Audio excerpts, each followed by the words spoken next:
So in continuation, I will give my analysis on the poem On Love of by Khalil Gibran, which is the second part of his best known work, which is The Prophet.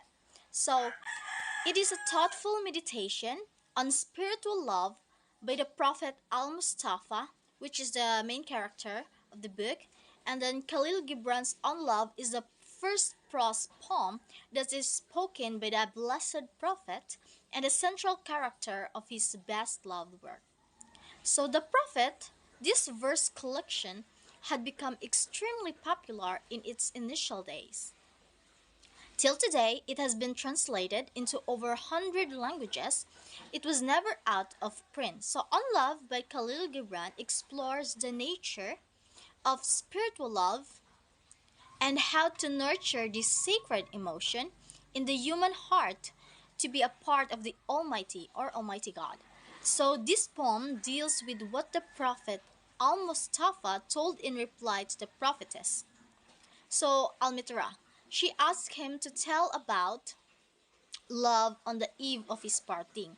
So, a word of caution, he does not talk about erotic love. Rather, he is exploring the true nature of divine love. So, this love transcends the human soul to divinity. So, Gibran's poem on love is a meditation on the nature of spiritual love. So, the central character of the Prophet Al Mustafa gets a request from one of his admirers. She is a prophetess of the Orphalese city. So, when the speaker is about to set out of his homeland, she requests him to throw light on love. So, Al Mustafa had a deep relationship not only with the city, but also with its people. For this reason, at the time of parting, he was sad.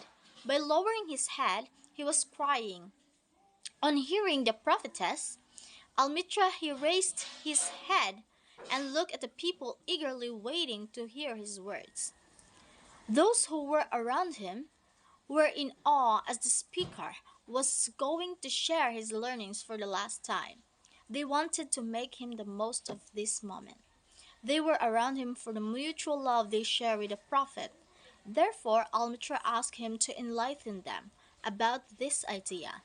In the fourth line, the usage of the praise great voice is important to look at it. It creates a pious mood within the text. Besides, it seems as if divine spirit who is about to set out for heaven is going to share his lifelong learning. So according to him, this love is different from all the other forms known to all. So it has two aspects.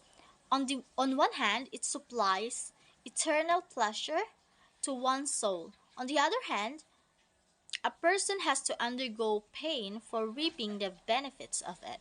He goes on to the use of metaphors the listeners are familiar with. So, as his followers hail from the agricultural society, he prefers to use natural metaphors for simplifying this concept.